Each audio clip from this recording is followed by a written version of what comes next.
Hello and welcome to the Twisted Siblings podcast. Instantly, I'm sure you're aware that this is not the voice of Charlotte, nor is it the voice of Kelly. So Kelly is ill this week, unfortunately. Hopefully she gets better soon. And Charlotte has been super busy with other commitments. So it means the B team reserves are stepping up. So we are stepping up. The voice you hear now is, my name's Ben, and I am the editor behind the show, and I do all the media and all the graphics and everything else. And I also am part of the part of the Kern family network, shall we say? And this is what Charlotte is also part of with her husband Connor, who's joining us now. So how's it going, Connor? I'm excited. No, I'm actually really excited after listening to Charlotte's and watching all of the programs that we watched together about it all. I'm excited to tune into this story. Yeah, see, I'm not excited. Do you want to know why? No. Because, you know what's coming up, right? Well, yeah. So I've done the research on this person, and I've heard him before, and it's wonder if maybe I've heard of him. Well, so his name's Joe Metheny. No. But I'll tell you why I'm not excited is because this stuff creeps me out. Is it bad? Charlotte and Kelly, they thrive off it. Because this is real, like when I watch horror movies, some of them aren't that bad because, it's just a movie. But these are like, this is what's happened. So, okay. Yeah, okay. Yeah, so, Charlotte and Kelly, obviously the reason they started the Twisted Siblings is because they love and they're really intrigued by all this. And then Charlotte asked me to start editing for her for her podcast, and I feel like every time I listen to it, I just feel like I want to crawl out of my skin. Yeah. Because obviously I'm the one who listens to it first. You have to hear it all over and over as well. Yeah, I have to hear it in high definition through my ears, and then research the people to get all the graphics and stuff. And you didn't ask to be here. I didn't ask for this. I was already working with Connor and Charlotte, and then she just she kind of she brought me on board. But I'm glad to be part of it. Bet you're learning a lot. Yeah, I am, and I don't know what to do with the information. Do I just So I kind of try and listen to it and then just try and forget about it as quickly as possible. But just watch a comedy straight after or something. Easiest way to forget. Yeah, exactly. No, I do find myself getting more and more into it and stuff, so I guess that's quite good. Also, wait, how do you feel about all this sort of murder and stuff, Connor? Are you... What do I feel? I don't like, I think she's put me through so many series and films about it that I just can't watch any more of it, It just goes straight over my head now. Yeah, but series and films are different to what about documentaries? Yeah, do you listen to that is true. We've watched some documentaries together. I don't, in my own time, I don't ever watch or listen to true crime, really, to be honest with you. But yeah, I do hear about it all still, and I do get creeped out. So I don't know how this episode's going to go. Yeah, very, very creepy. Okay, all right. So just before we do start, quick disclaimer. Yeah. Obviously you're here to listen to this, but the following content is quite graphic and it's very disturbing, and listener discretion is definitely advised. Okay, so Joseph Roy Metheny, who was better known as Joe Metheny or the Hamburger Killer, that's just an indication straight away to where this is going, was an American serial killer who terrorized the Baltimore area during the 90s. And this guy's story and crimes are literally probably as gruesome as they come. I'm sure there are worse out there, but... In the 90s as well. That's just like the other day. I was born in the 90s. Yeah. Well... That makes it even worse, I think. I know. So he was born on the 2nd of March, 1955, in a small town of Essex, in Maryland. Okay, so this is not Essex, UK, for anyone who is a UK listener. It's not No Towie. No Towie, no. Although there's probably a few hamburger killers in Essex. I don't know if I can say that. Okay, so his upbringing was far from ideal. His childhood was plagued with abuse and neglect. He had an alcoholic father who was absent and later died in a car crash when he was quite young, and a mother who was just forced to work extra shifts. This is where, you know, like serial killers stem from, though, isn't it? That's what they say. Trauma, it's caused by trauma, right? And that sounds obviously hella extremely traumatic. Yeah, so. Exactly. So his mum was forced to work sort of extra shift and long hours to support their family of 6 siblings. So it's already quite a big family. There's quite a lot of neglect going on. Father's not there. Like you said, this is the foundations. This is the foundations. Was he like the youngest as well? I bet. I'm not sure about whether he was the youngest. I'm just going to say he was in the middle. I feel like he's in the middle somewhere. You reckon? Although he's born in 1955, but that has no indication of anything, so I don't know what I'm talking about there. So in the early 90s, he started operating a small food stand, which he called Joe's Meat Market. This was on the outskirts of Baltimore. And what seemed like an innocent business soon became a facade of his sadistic and absolutely monstrous cravings. There's not actually that much on his childhood. His mother claims that she sort of lost contact with him when he joined the army, when I think he was about 18 when he joined the army, and it was quite clear that as he grew older, his just life started spiraling into darkness. Downhill. Yeah, which led him onto a path of violence, which was aided by drugs and alcohol. And hunger. So we'll get to that. So in the early 90s, he opened a small food stand. Early 90s. So what? He was 35, in his mid 30s. Mid 30s, yeah. So Connor with a quick guess. So his first known victim, we'll go straight into that. His first known victim was a woman called Catherine Magazine. She was a 39-year-old sex worker at the time in South Baltimore, who reportedly had a drug addiction as well. I feel like this is important to the story. Yeah. So this was his first victim was actually tied to him, but it's believed in reports and various other like accounts on him that he actually started murdering people as early as 1976. Oh, so when he was just like 20? Yeah, so I think he must have come out of the army. Yeah, and then just gone on a mad one from there. Yeah, exactly. There's claims that he actually went to Vietnam and he had like PTSD and stuff, but apparently there's no records of this guy. This is what he said in like, you know, in jail and post being caught. Yeah, it's not actually on record. Okay. Yeah, it's not actually on record that he actually went to Vietnam. Apparently he got deployed to Germany for a little bit, but nothing major. So, and obviously this is well past World War II, so Germany at that point was it was all good. So what he did with poor old Catherine is he lured her into his trailer. And she was a sex worker, right? Yeah, so she was a sex worker. She was also a drug addict, and she was about 39. So he lured her into her trailer and he brutally raped and murdered her. And if that's not bad enough, what he did then was he buried her body at the work site that he was working as a forklift driver. It was like a pallet company. Why would you bury it there? Well, I don't know. And then 6 months later, he actually exhumed her body. What's that mean? Dig it up? Yes, and then removed the head, and then he buried the torso in a different grave, and then put the head in a box and just put it in the bin. Wow, just in a bin? Just put it in the trash, yeah. Why did he do that? It just seems so random. Did he have a reason for doing that? I don't know. Sorry, her name was Magaziner. So it's Catherine Magaziner, not Magazine. My apologies. Yeah, easy mistake. So yeah, she was his first official murder, but I mean, just to use the word official to say it's official, it's like. Yeah. I mean, how that was his first official one. How did they find out? Did they find out after that, or was?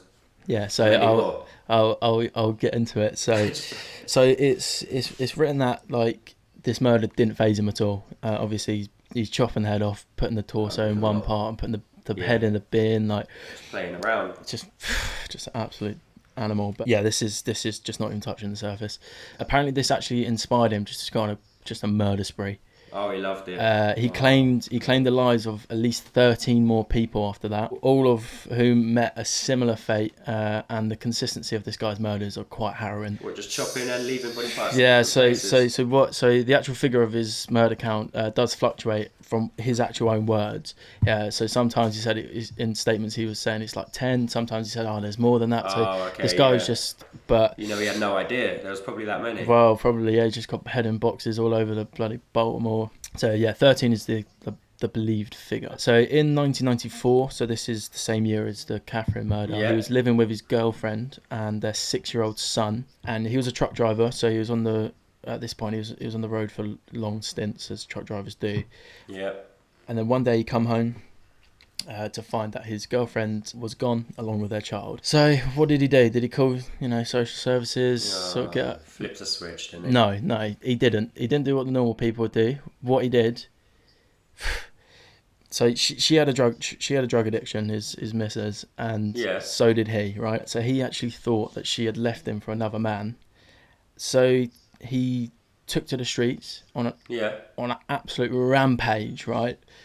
And I feel like I need to tell you that the size of this guy, right? The size of him. He was big. Okay, so before I continue, I'm going to put this image in your head. He was 6'1", right? So not the tallest, but he was 204 kilos, which is 204 kilos, which is 32 stones. How many pounds? 450 pounds.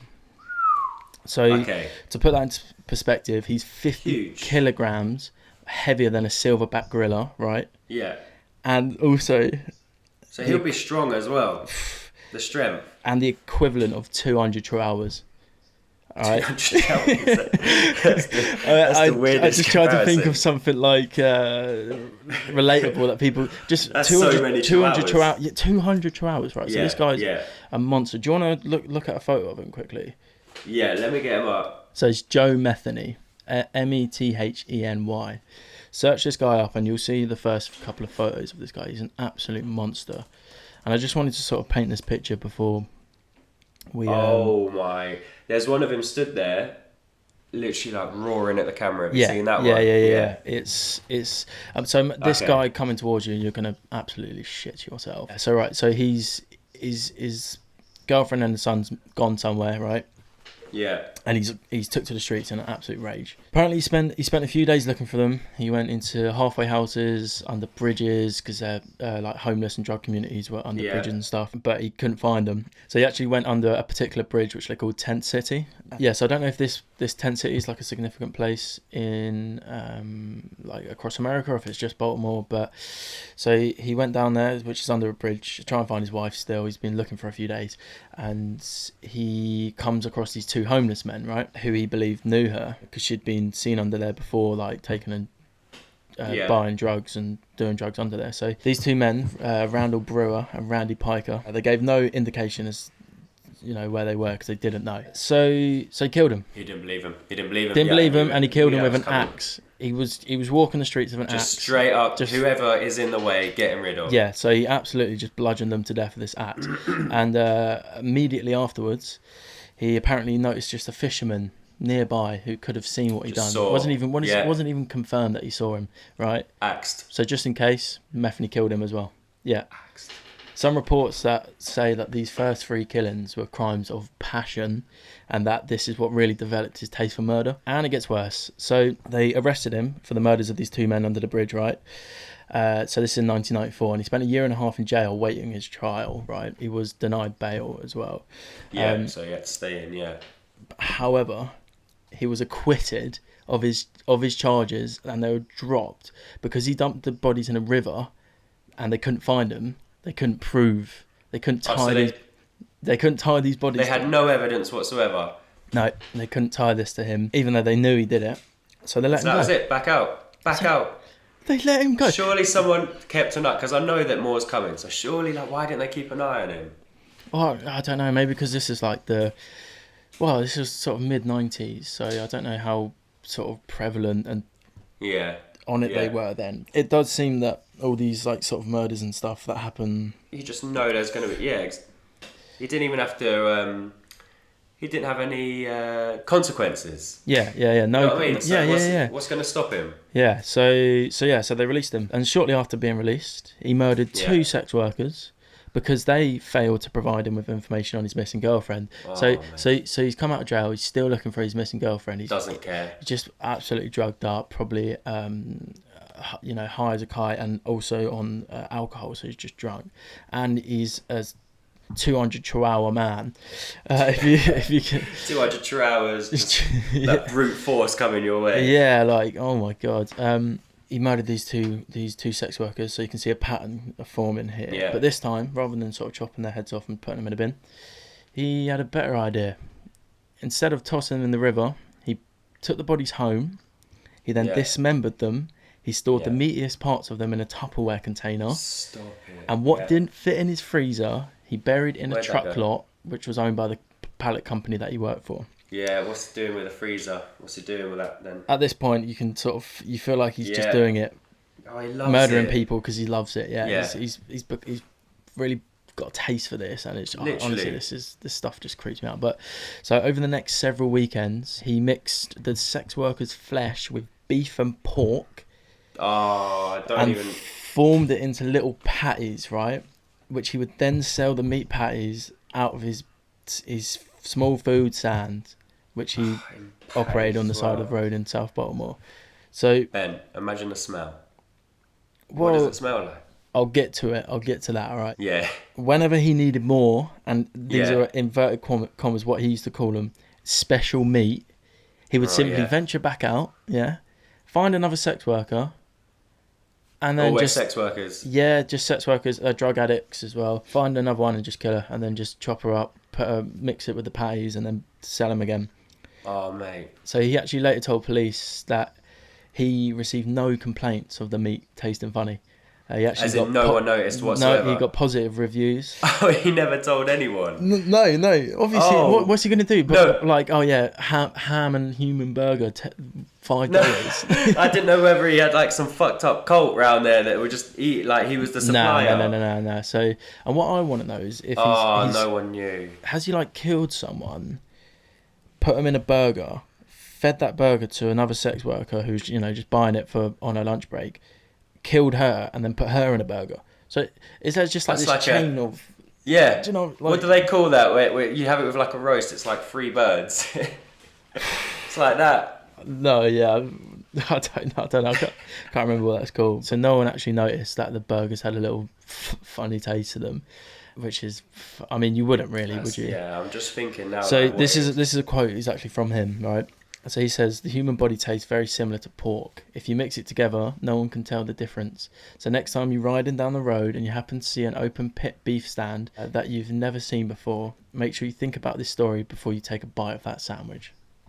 I'm not having McDonald's for a long time after this. I think I'm not having McDonald's or anything like that for a long time. Well, yeah, I think the health agencies will... Just because I think every time I'll be biting into a burger, I'll be thinking of that, not because I think McDonald's are serving up oh, okay, yeah. And drug addicts. yeah. God, that's all I'm going to think when I look down at a burger. That's grim. That's disgusting. I know. Like, so not only is he killing these people, he's got the absolute audacity to put them in burgers, and like burgers and patties. I don't even... No. And that's not even long ago, remember. That's like 94, I was born as well. So that happened not too long ago. No. So like I mentioned earlier, he went on to kill 13 people for this murder spree. I think it was about 2 years, this murder spree. But obviously there's reports that in 1976 he started killing people, which is mental. So that's why the figure of 13 is like, not really that trusted, and whether it is actually the legit figure. I won't go into all the accounts of these murders, but like I said before, they had like a disgusting consistent nature to them. So he'd pick up hitchhikers, prostitutes, individuals struggling with addiction. He'd offer them a place to stay, but then once he's got them in, and he's got them in with open arms, and then behind closed doors, he would... these victims would be subject to unimaginable torture, basically. He often dismembered the bodies and then disposed of the remains in remote locations or fed them to his customers. He's literally just playing around. Yeah, and...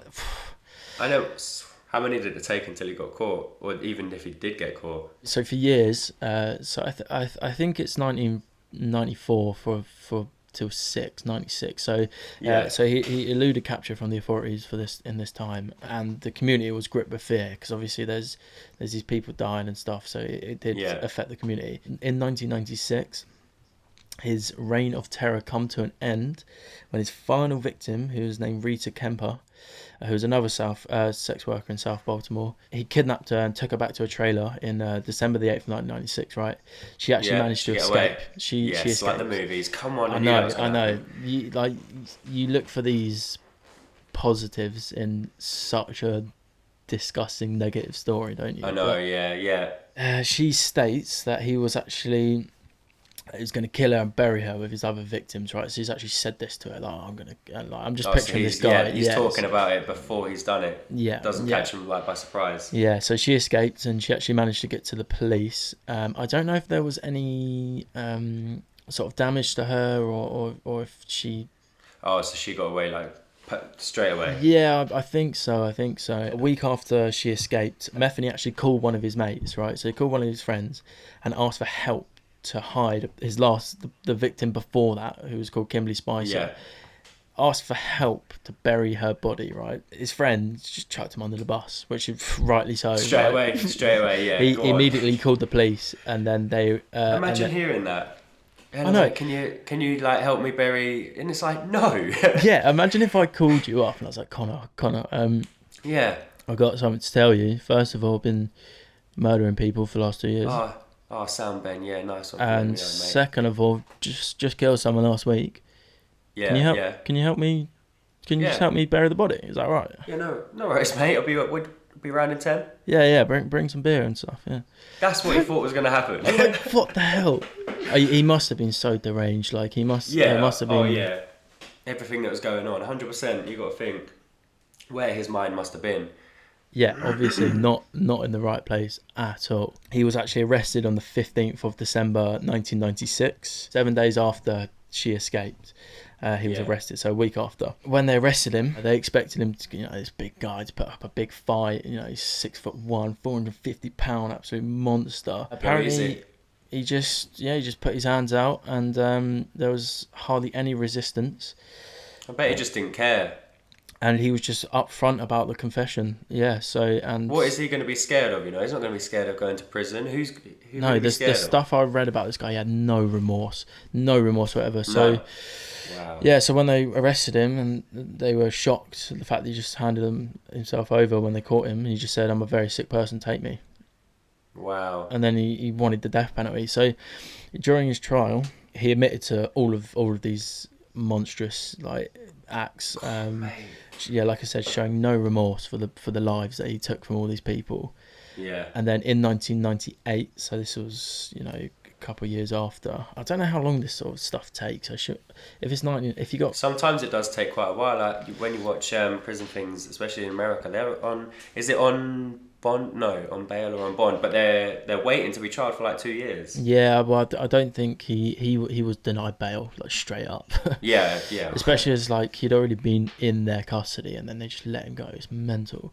So in 1998 he was convicted of multiple counts of murder, rape, kidnapping, and he was sentenced to death. Right. Yeah.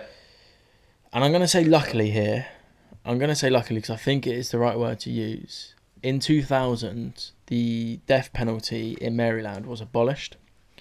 Yeah. So he was actually sentenced to life in prison without the possibility or parole. Yeah, so he didn't get his wish and go early. Yeah, 100%. Yeah. So make him suffer. And at his sentencing, he actually requested to be put on death. He said, "The words, 'I'm sorry,' will never come out of my mouth. They would be a lie. I am more than willing to give up my life for what I've done, to have God judge me and send me to hell for eternity." He said he killed because he enjoyed it. So that's some fucked up shit. How do you get to this stage? I couldn't even fathom getting in a fight with someone is scary enough. To think that. Mate, I stood on a snail the other day and I felt guilty the whole drive home. I felt guilty to drive it because I thought like he was just trying to get across the path. It was actually when I was leaving my dad's house and it went crunch. Yeah, I looked back and it was destroyed and I thought just out of nowhere. I'm the same with like spiders and stuff. I don't kill spiders because I just think like this poor little guy. But he's going around just doing it to other humans. Literally, yeah. So he spent the rest of his life behind bars. Good. He probably didn't really have many problems in jail because of his. Yeah, no shit. Yeah. His very dark and twisted legacy is forever etched into the annals of true crime history. And in 2017, he eventually did die. And they found his 17. life. That's only 6. 2017, yeah. So wow. So he was born in 50. What did I say? 55. 55. So he died in 2017. 61. So what's that? 61, is it? Yeah. I think when did he die? Yeah, I think so. So they found his lifeless body in a cell at the age of 61. He probably, there's no reports on how he actually died. If I'm honest, who cares how he died? Who cares? Yeah, hopefully someone got hold of him and did it slow. Yeah, but that's the thing. Like, you can't just wish death penalty. You've done all of this, had your fun in his eyes as well, and then just be like, "Sweet, I'm off. See ya." No way. Yeah, like just the easy route out. Like that is. Yeah. That it's. I mean. Wait, Charlotte, we don't have the death penalty here, do we? Like, no. I don't think we've had the death penalty here for years. For years, yeah. You just go to prison and you get multiple life sentences. So do they still have it in America though, like the injection or something? Yeah. It's still. In America, is it? Yeah. Let me see when the UK abolished it. Yeah, 1998 actually, the death penalty. That's still quite recent, you know. Yeah, 100%. So that was the UK when it was abolished. Well, that was like injection then, when it wasn't bloody electric shock on head then, was it? Well, I think in America they do electric shocks as well. Really? Yeah, I think still? No, not still. I think so. Get out of here. It's inhumane. Well, but like, is it? Oh, okay. In 1919, it is inhumane, but it's like. Who cares? I know. Yeah. But then there's obviously this argument that if they were innocent and they didn't do it and they're wrongly convicted, then, you know. So obviously it's a grey area. But 1999 was the last electric chair victim to be executed. Even that's not that long ago. To be electrocuted is crazy. And that was in Florida. Yeah, they used to put like I think they used to put wet sponges in there. Yeah, I saw that on Green Mile, I think. Yeah, I've seen it on Prison Break as well. I'm pretty where Lincoln's about to they get. put it on. Yeah. Top series, if anybody has not seen that. Oh yeah, Prison Break is great, but he died in 2017, and they're not really sure how. So good riddance, Hamburglar. See you later. It's just absolutely crazy. I mean, like, yeah, like what? There's nothing, and there is no amount of sentencing that will justify or make up for what they did. I mean, think about all the 13 in there too, and that's 13 that he claimed. Like, obviously, I personally think it was way more than that. He's just. Actually, no, why would he underplay it? Because he was kind of fucked up. Maybe he just did forget because there were so many.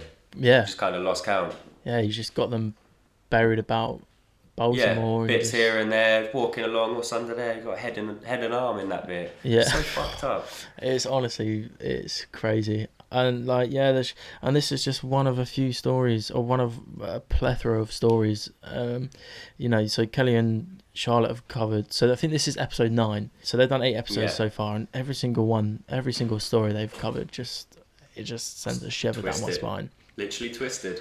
That's why they're called the Twisted Siblings. But they look at it from like a psychological point of view, and I look at it as just like, what the actual. I know, because like Charlotte says she's interested in it, and I'm like, I don't need to be thinking about what actually goes down in the real world. I want to try and just imagine it's all sunshine roses. And rainbows. Roses and sunshine. Yeah, exactly. Roses and rainbows and that. So. So what do you think about this Joe Metheny guy? Off his head. I'm glad he went. I'm glad he went down like that and didn't just get to go with his wish. That's what I like about it. But no, it's honestly fucked up. And it is always, like I said, like they have a traumatic childhood, don't they? Yeah. And then like sometimes something will happen, even if it's like not that bad to begin, it just gets worse and worse, don't it? Because they figure out that they love it. Yeah, and as soon as they do their first one, it's either they're remorseful or they just continue. Yeah. It seems to be the pattern anyway. Actually, so like a lot of serial killers, they have like their kind of trademark, don't they? What was his trademark, would you say? Well, putting people in burgers. Just Oh my god! I was still stuck on burying the bits here and there. Yeah. No. He was. I think the majority of the time he was putting them in. I think what I meant was like, do you know they leave little clues in there, but he kind of enjoyed it to himself, didn't he? Yeah. No, I think he was. He was just totally fucked up. Yeah. There's also like reports that he was eating it himself. So. Yeah, just enjoyed it. So mad. So mental. Yeah. So he was actually just like making these burgers, and when it's his lunchtime, he's having one, and he knows what's in there. He knows what's like I said, he's probably enjoying one with a sex work. Hey, do you want a bit of this before I fucking... Yeah. That's crazy. Do you want to come round? I'll give you a hamburger, and then 2 weeks later you'll be in one. Like, you'll literally be... Yeah, so, I mean, that's what that's why they call him the hamburger killer. And even his name, just Joe Metheny, it just sounds scary. Yeah. It doesn't, it sounds off. It just sounds scary. He looks like that's his name. Yeah, exactly. That way. But yeah, so that is this sort of cameo from me and Connor this week. Well, we've recorded this quite late. I'm going to go and put New Girl on or something like that before I go to bed. Yeah, we hope you enjoyed this little excursion from the girls this week. Yeah. They'll be back next week, full force. Might not have been up to scratch like Charlotte and Kelly are. Yeah, but we did our best. Yeah, we did. I think we brought a different approach today in the sense of being completely mortified by every single thing. It just got worse and worse. So if you do like this podcast and just in general, then go subscribe to our YouTube channel, tell all your friends about it, and leave us a review. You can. I know Charlotte loves to say give us a 5-star review, so go give us a 5-star review. 5-star review. Maybe it would be good to have Charlotte and Kelly not read us a story. Have us in on one so that we don't know about. Yeah, maybe me and Connor will make an appearance again in the future, or you just absolutely hated us. You didn't like our voices. And feel free to let us know. Yeah, just let us know. We can take it. Yeah. But yeah, hope everyone has an incredible Monday morning. We shall catch you. Well, Kelly and Charlotte shall catch you next week. Yeah. Peace out. Bye from us till we see each other again.